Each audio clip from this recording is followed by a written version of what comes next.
Why, hello there, future entrepreneur. Congratulations on purchasing the Start Your Own Freddy Fazbender's Pizzeria Location Kit, 1993 edition. I am your friendly company representative. I am not a child murderer. Freddy's is a chain of fast food joints that span the entire of America. At its prime, Freddy's had over 50 active locations, most of which were permanently shut down due to a suspicious number of toddlers going missing on our premises. How crazy is that? I'm sure glad that I've had nothing to do with any of that. You, good sir, are a young visionary who bought the Freddy's merchandising kit for a hefty fee of $12.50. The first step of setting up a successful Freddy's pizza joint is to choose a suitable location. And not just any cardboard box will do. Small enough that mysterious giant scuttlers can't lay eggs in your restaurant undetected. Trust me on that one. Secondly, you need at least 2 rooms. A room for dancing in, and a room for bleeding out in. Don't splurge on buying a location. Also, save yourself a headache and avoid carpet. You'll thank me later. Next, you need ingredients for your pizzas. The nearest dumpster will do nicely. You want your pizzas to have that distinctive Freddy's taste, don't you? Next, you'll need performers. Robots are expensive, so just buy a fat doggo for $20 and call it a fucking day. Or, better yet, fish something out of the trash. Don't attempt to murder any kids that are buffer than you are. Don't put the rabbit's face on a goddamn pizza. Taxation is theft. Don't pay taxes. Don't drop kick any screaming toddlers.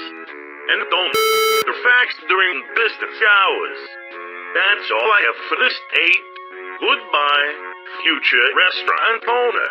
And remember, you are the new face to Freddy Fazbender's Pepperoni.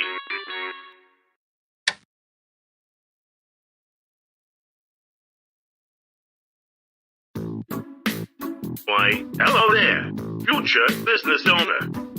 Welcome to your new Freddy's location. Like all Freddy's locations, it's probably a complete dump.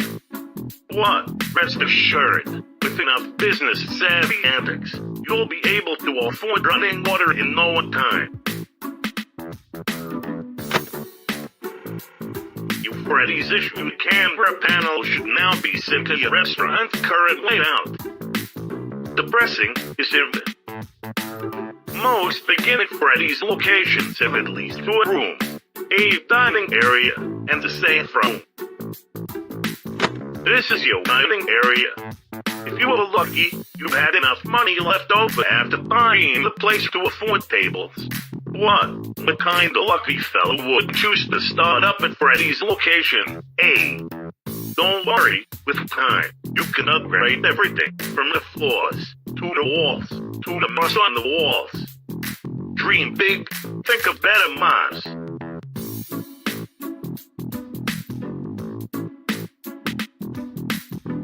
This is your safe room. It's an off-camera room where employees can smoke, complain about you without getting fired, and put on horrendous mascot costumes. Springboard suits are hard to come by these days. So, you're probably gonna be serving birthday cake in a bear onesie for a while.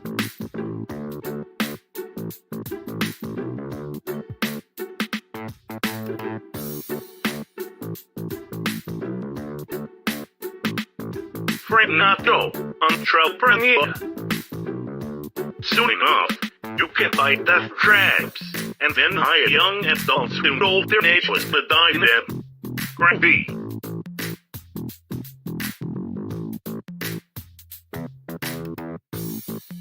Now, let's talk paperwork. Sign all of it right now. Or put it in it and sign it all later at your leisure. Now, first things first. You have a fun ton of big red lettuce at your disposal. What name are you gonna slap onto your restaurant?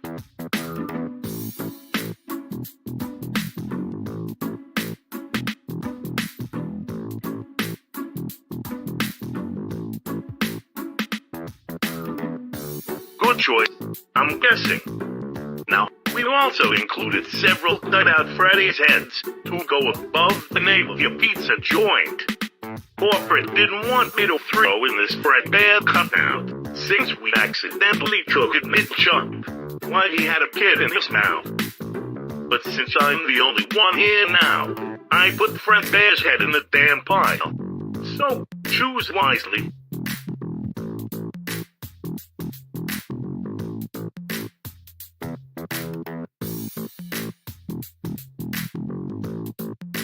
You just made the partially irrelevant choice.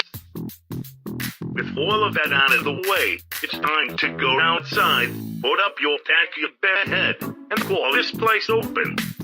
Goodbye, and remember, you are the face of Freddy Fazbender's Pepperoni.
Hello, this is the Los Angeles Police Department. Am I speaking to the owner of Bear? First of all, may we ask for your name, sir?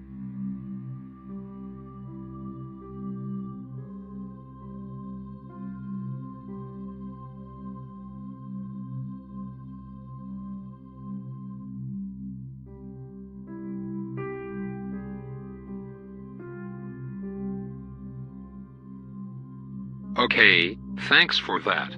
Glad we have that straightened out. We need to ask you another question. Have you heard anything about what happened outside your restaurant today?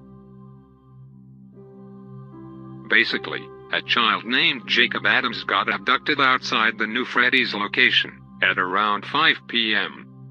No witnesses were close enough to fully make out what happened.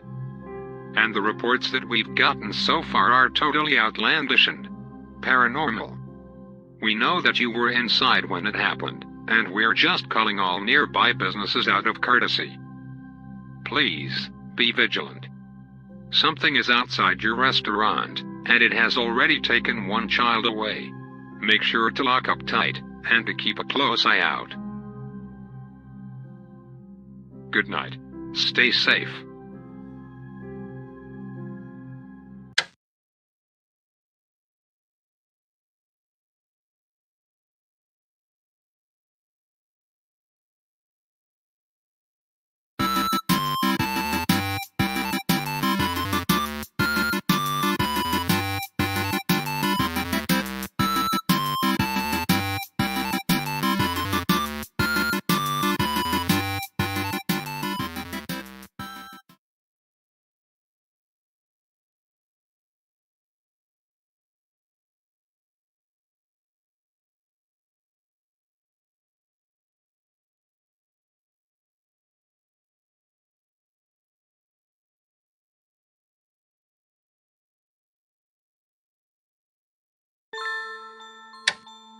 Why, hello there, future restaurant owner.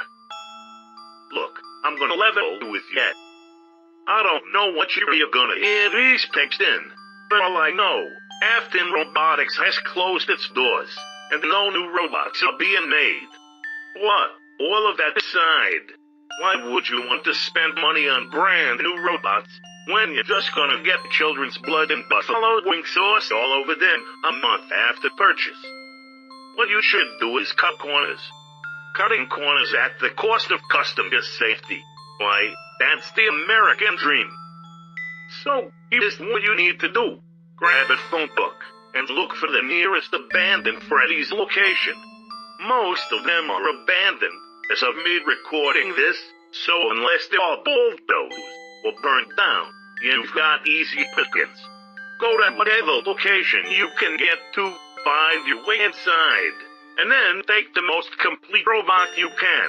Sure, those old things might be dangerous or haunted. What? You'll save a fortune. And besides, customers love those fucking things. Nothing beats 80s nostalgia. Worry not, future restaurant owner. If anything goes wrong, you can always just relocate and change your name, right? After all, what kind of man buys a Freddy's location and uses their real name? Anyway, that's it for this tape.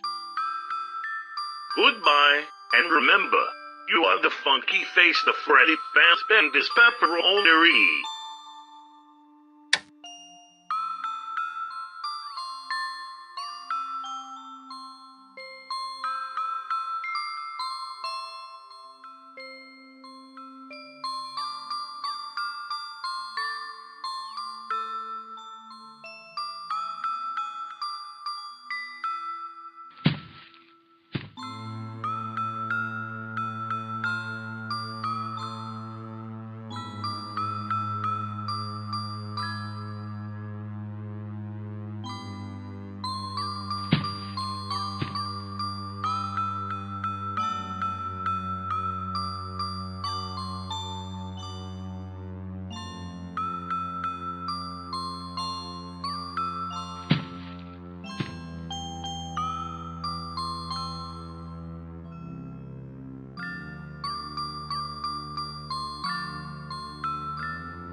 Oh, sport.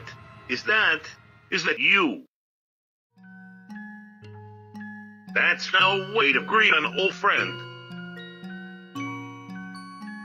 Now, that's hardly true, is it? We had good times. I snuck into your house. You know, old sport, I never thought I'd see you here. Since you saw this end, all. Okay, time to spill the beans. Right now, we're standing in the realm known as the flip side. It's a place where dreams come to die, and lost souls eat pizza and stuff. Basically, you've left your timeline and come to a place outside of your own reality, the flip side. The flip side, as it is currently known, is a place where lost souls retreat to. You didn't.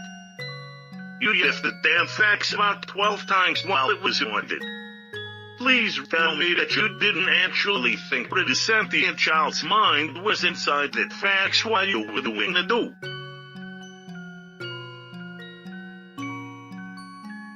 The flip side allows souls to remain intact, even if a soul's vessel commits an atrocity in the name of vengeance.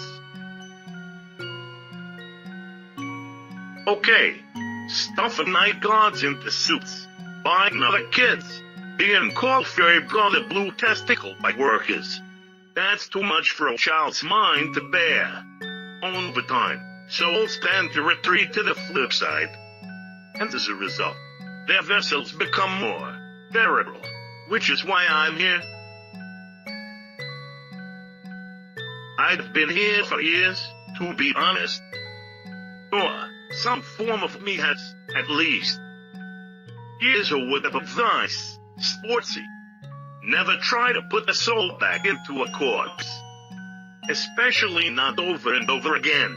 Never ends well.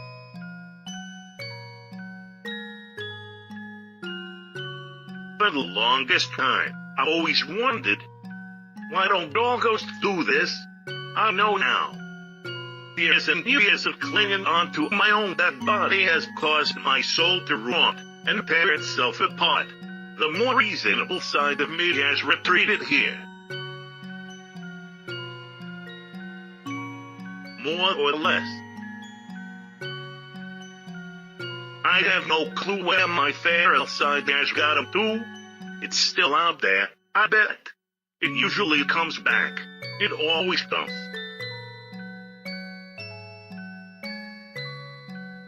No, other than us, there's only stray souls hanging around here. But then again, I'm not exactly sure if I'm what you'd call alive, and we ain't neither. Actually, that's exactly why you're able to move between the flip side and reality. The flip side is a place for souls to physically move around. If a normal human ever tried to enter here, through the glass of that arcade machine, their own soul would push back against the glass, like a reflection on the other end of a mirror. Without a soul, nothing can push you back through the glass. You can come and go as you please. Interesting. I haven't really kept up to date on what's going on in reality. I last checked that around the early 90s. Granted, I could easily take a gander at what reality they've seen. You know, it's actually quite fortunate that you decided to come here tonight. Something eerie has happened. Do you remember the real Fred Bear? Good. Anyway, he went fucking AWOL.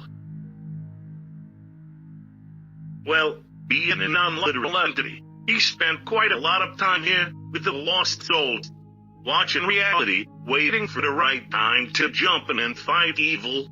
What? He hasn't been seen here in quite a while. He left one day and never returned. I don't know what exactly went down in reality. What? Something bad clearly happened to the Fred Bear. This place has been extra screwed up since then.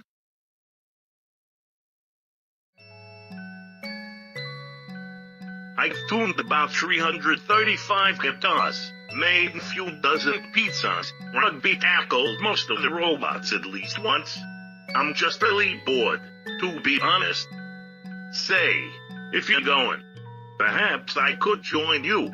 I could use a friend here. I'd like that, sportsy. I'd like that a hell of a lot. Think about it. You have some kind of quest to go on. I'm bored enough to do whatever painful task you set me to. It's a win-win situation. Besides, there's robots afoot. You're gonna want me around to help fight them off, right?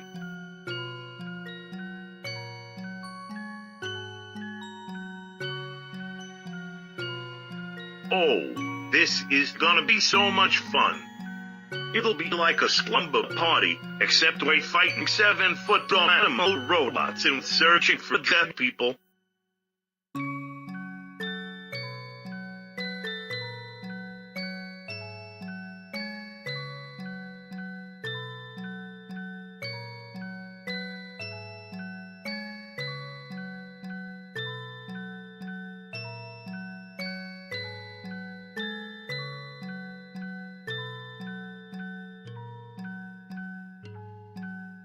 Okay, I just remembered. I left my lunch bags in the supply closet. At some point, we should make our way over to the supply closet.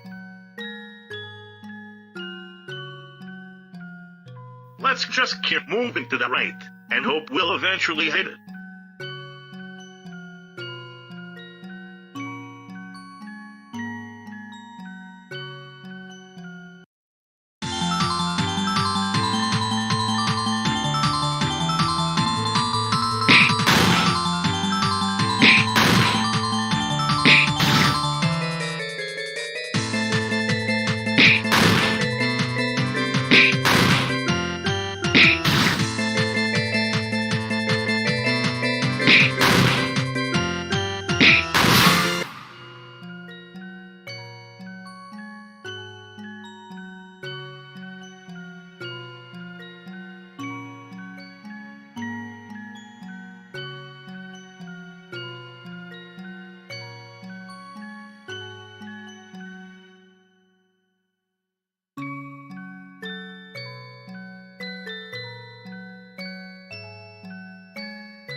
My lunch bags.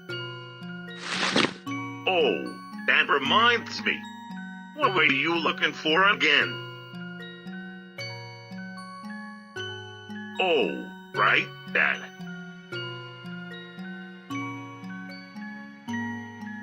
Well, The security office is the most haunted room here by far. You can't walk past that room without some kind of spectacle trying to skew or pickle your organs. We should go check out the security office, see if anything's afoot. Coolio, let's get moving.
Okay, it's office time.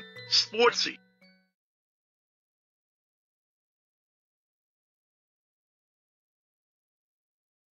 Let's wait for 10 seconds or so. Maybe something paranormal will fade in.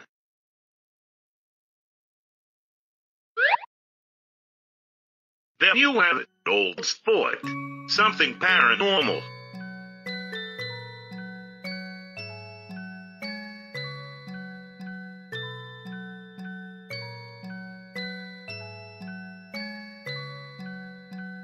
Hey, Golden Bear Ghosty. Are you a dead child by any chance?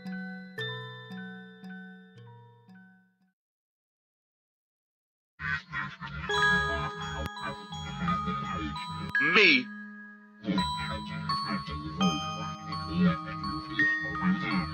My voice? Oh, good lord, you're one of mine, aren't you? Well, yeah, okay, fine. I may have snagged a few kids, but my pal Henry was even better at it than me.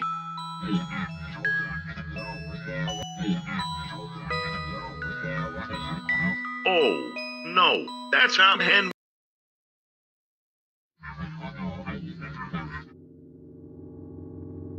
Oh, boy, here we go.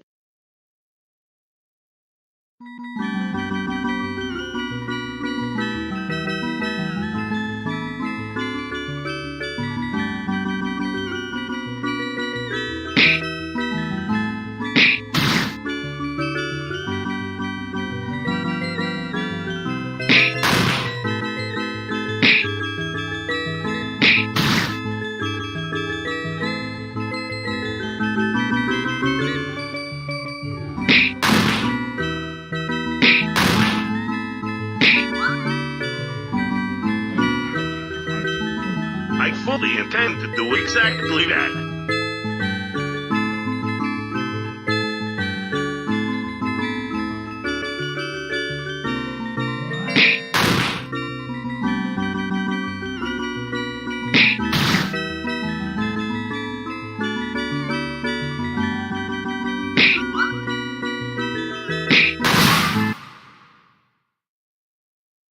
just start fighting us. You go sleep, golden testicle.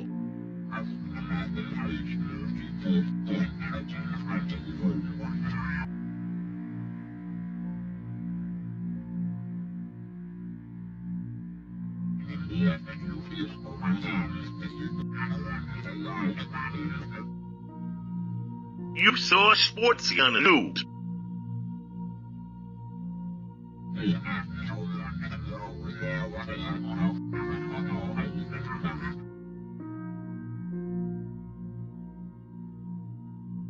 Oh, sport.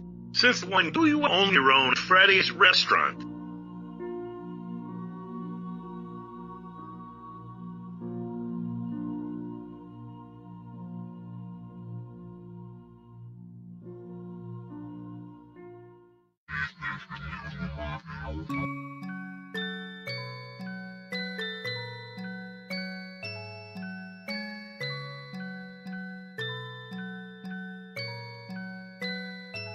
Wait, that can't be right.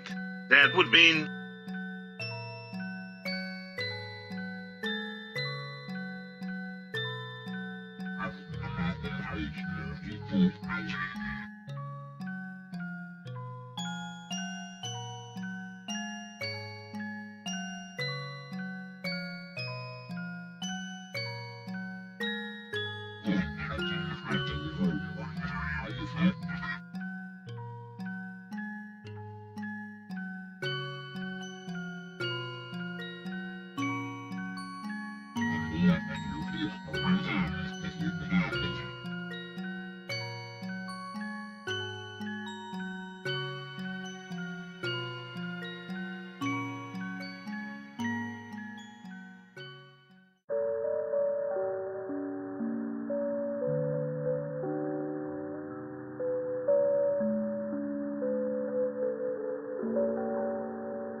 So, that's what freeing a lost soul feels like.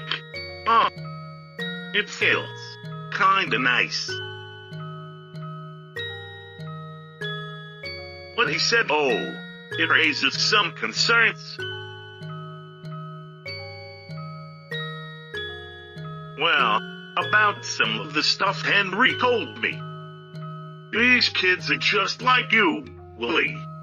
They don't have good homes or families like we do.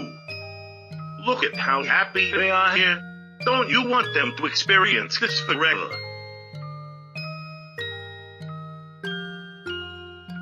I mean, yeah, he did. Do you think he was kinda wrong?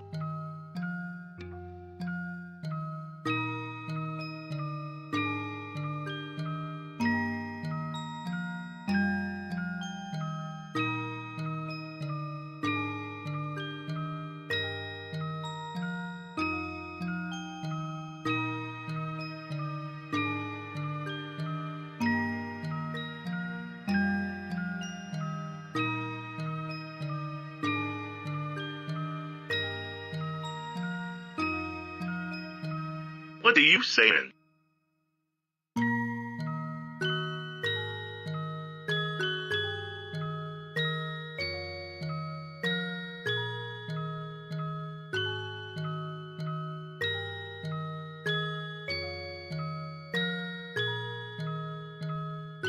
I can't believe you didn't tell me about that.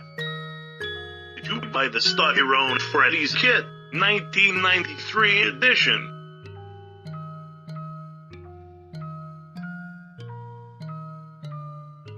I see. Did they say that your restaurant was named Bear? That's bizarre. Like, just the word bear. You have issues, Sportsy. Out of curiosity, whose head did you stick up on the side? Good choice. That one's my favorite. Everyone was long gone by the time I was making the kiddo, so I threw it in without permission. Company scandals be damned. I love that jumpy funk. Henry really knew how to design a deadly lonely jaw. Oh, by the way, I'm just warning you. Those tapes get a little strange later on. I might have lost my mind while recording those. I should probably add, that kid said he recognized my voice. I'd be a little more concerned if I were you. No, you don't get it. The reasonable part of my soul is here. What? The feral side is still out there. If that kid recognized my voice, Reality Dave is still lurking around. And if he found your pizza place, he's probably trying to find you. Good, good. So, what's next for us?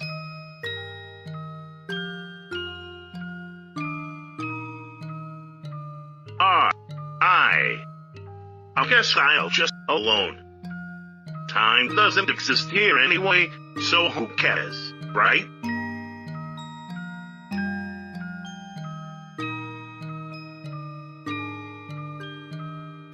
You will.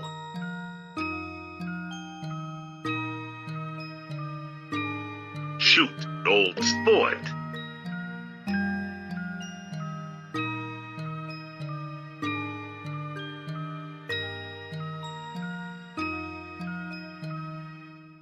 I sure can, Sportsy. Leave it to me. I'll know exactly what to do by the time you get back. That's me, Useful Dave.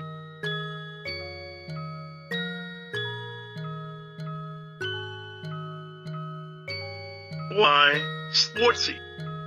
Good luck running your new Freddy's joint.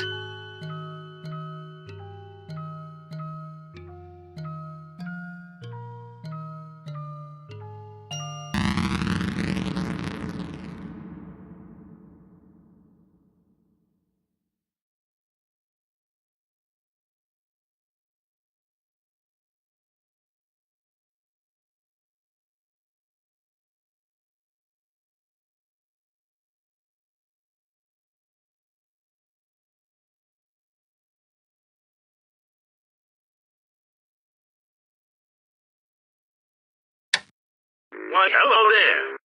Welcome back to the Start Your Own Freddy Fazbear's Pizza Kit, 1993 edition.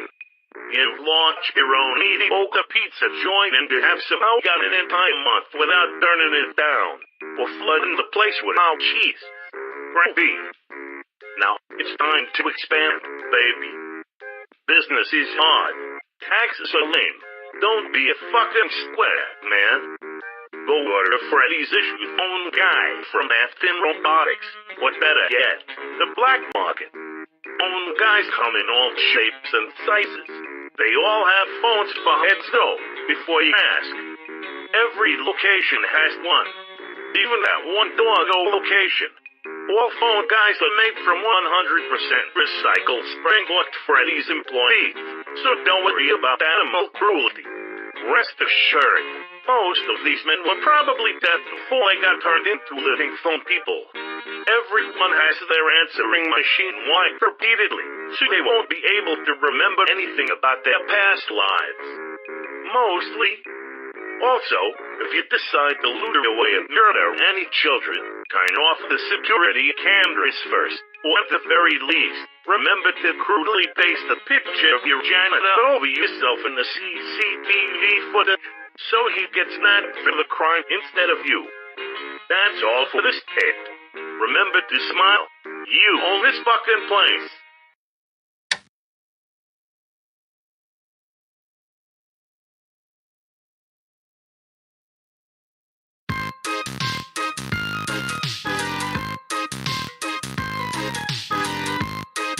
Hello?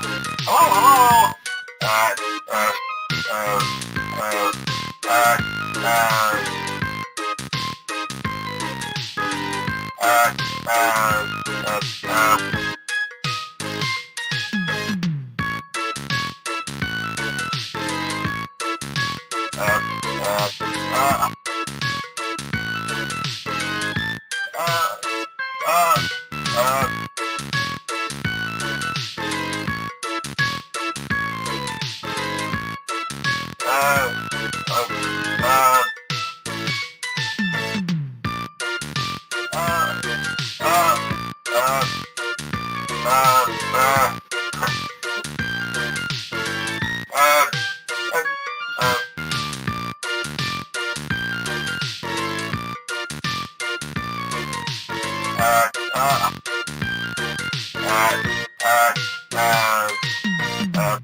Hello? Hello,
hello?